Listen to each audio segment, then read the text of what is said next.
என்று உயரமாக கொடி பிடிக்கக்கூடிய அத்தனை பேரும் தங்கள் பிள்ளைகளுக்கு இந்த நாளை பயன்படுத்தி கொள்ள வேண்டும். இந்த நாள்ல என்ன கொள்கை நீங்க சொல்லுவீங்க? நவம்பர் 14 என்ன சாதிச்சுட்டாங்க? ஜவஹர்லால் நேரு இந்தியாவுடைய முதல் பிரதமர்.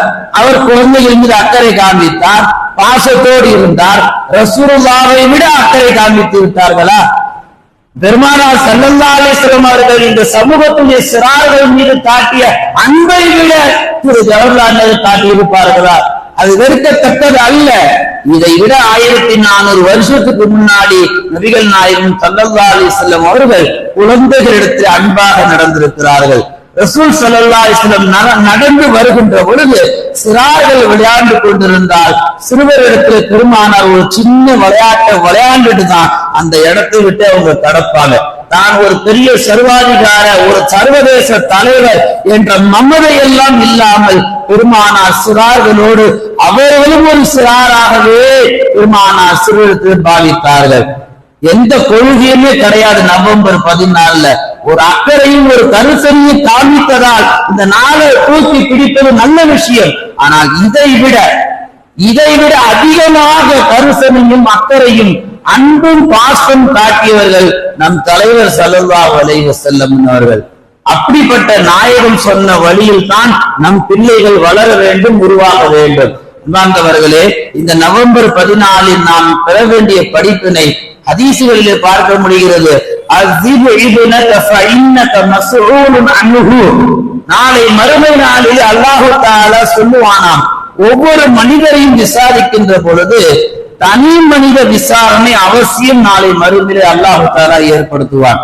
அப்படி அவன் ஏற்படுத்துகின்ற பொழுது தனி மனிதனிடத்தில் அல்லாஹ் விசாரிக்கின்ற பொழுது அவனை பற்றி கேட்க மாட்டானா, அவன் பெற்றெடுத்த பிள்ளைகளை பற்றி தான் முதலில் கேட்பானா. தனி மனித விசாரணை சொன்னா அவனை பத்தி தானே விசாரிக்கணும். இந்த போலீஸ் ஸ்டேஷன்லாம் பாத்தீங்கன்னா தனி மனித விசாரணை நடத்தும் போது அவனை பத்தி மட்டுமே விசாரிப்பாங்க. நீ அங்க போன, உனக்கு அங்க என்ன கார்ல வேலை, நீ அந்த இடத்துல நின்ற, ஏன் இப்படிதான் விசாரிப்பாங்க. ஆனா அப்படி கிடையாது. தனி மனித விசாரணையில் அவனை பற்றி கேட்காமல் அவன் பெற்றெடுத்த குழந்தைகளை அல்லாஹ் கேட்கின்றானா? இந்த கேள்வியை நம்ம ரொம்ப நுட்பமா கவனிக்கணும். நம்மளை விட நம்மால் உருவாக்கப்பட்ட நம் மூலமாக வந்த பிள்ளைகளுக்கு தான் நாளை மறுமையில் அல்லாஹ்விடத்துல முதல் கேள்வி. அந்த கேள்விகளுக்கு நாம் பதில் தர வேண்டும். உன் பிள்ளையை நீ எந்த ஒழுக்க அடிப்படையில வளர்த்தாய், உன் பிள்ளை எந்த தர்த்தீப் அடிப்படையில நீ கொண்டு வந்தாய் என்று ஒவ்வொரு பெற்றோரிடத்திலும் அவர்களுக்கு கேள்விகளுக்கு கேட்பதற்கு முன்னால் அவர்களுடைய பிள்ளைகள் சம்பந்தமாக பெற்றோர்கள் கேட்கப்படுவார்கள். பிள்ளைகள் சம்பந்தமாக பெற்றோர்கள் பதில் தராவிட்டால் அந்த பெற்றோர்கள் அந்த இடத்தை விட்டு நகர முடியாது. ரொம்ப பொதுபோக்கா இன்னைக்கு நம்ம குழந்தைகளை பெற்றெடுத்துக்கிறோம். ரொம்ப பொதுபோக்கா அசாதாரணமா வளர்த்துட்டு வந்துடும், ஆலமர அரச மரம் மாதிரி. அந்த பிள்ளைகளை எப்படி பராமரிக்கணும், எப்படி தர்த்தி ஒண்ணுமே கிடையாது. சில ஊடுகள்லாம் இருக்கு, நிக்கால பத்திரிகையில பேர் அடிச்சுட்டா எனக்கு அவனுக்கு எந்த தொடர்பு கிடையாது. ஒழுங்குப்போ, நீ ஆச்சு உன் புருஷன் ஆச்சு, நீ ஆச்சு உன் பொண்டாட்சி, கிடையவே கிடையாது.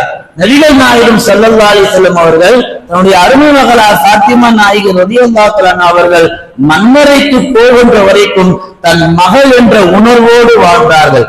எத்தனை பெற்றோர்கள் திருமணம் பண்ணி முடிச்சு கொடுத்ததுக்கு பின்னாடி ஒரு சம்பந்தி வீட்டுக்கு மாசத்துக்கு ஒரு போனை போட்டு என் மகள் எப்படி வாழ்றான்னு எத்தனை தந்தைமார்கள் கேட்கிறார்கள், எத்தனை தாய்மார்கள் தான் கேட்கிறார்கள். அப்படி கேட்டிருந்தால் யாரோ ஒருவன் நம் வீட்டு பஞ்சாயத்து பார்க்க தேவை ஏற்படுமா? நாம பெற்றோர்களாக நம் பிள்ளைகளை கண்டிக்க தவறுகிறால் தான் யார் யாரோ நம் வீட்டு பிரச்சனைகளை எல்லாம் பஞ்சாயத்து பார்க்கிறார்கள். அன்பார்ந்தவர்களே, இது போன்ற நல்ல ஒழுக்கங்களை எல்லாம் இந்த நாளில் தான் நம் பிள்ளைகளுக்கு நாம் சொல்லி புரிய வைக்க முடியும். நீங்க நாளைக்கு சொல்லுங்களேன், அவன் மண்டையில ஏறாது. இதை நேற்று சொல்லி பாருங்களா, ஏறாது.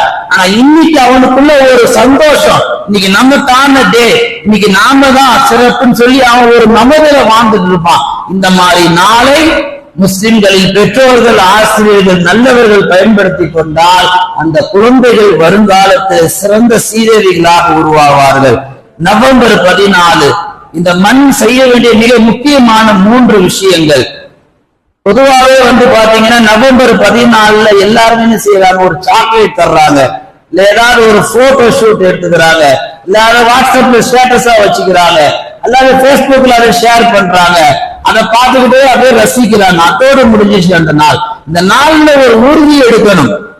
எப்படிப்பட்ட உறுதி? 3 வகையான உறுதிகள் இந்த நவம்பர் 14 குழந்தைகளுக்கு மிக அவசியமானது.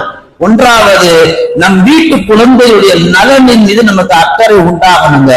இன்றைய குழந்தைகளை பாருங்க, எல்லாம் நல்ல தடிமலாவும், யாரும் தவறா எடுத்துக்காதீங்க. குழந்தைகள் ஆரோக்கியமா இருந்தால் அல்ஹம்துலில்லாஹ். அதிக பருமன், அதிக உடல் பருமன் இன்றைய குழந்தைகள் உருவாகி கொண்டிருக்கிறார்கள். பிள்ளைகளுடைய ஆரோக்கிய விஷயத்துல பெற்றோர்கள் கொஞ்சம் கூட கவனம் காட்டுறது கிடையாது. அவன் எந்த உணவு கேட்டாலும் அவனுக்கு வாங்கி தந்துடுறாரு.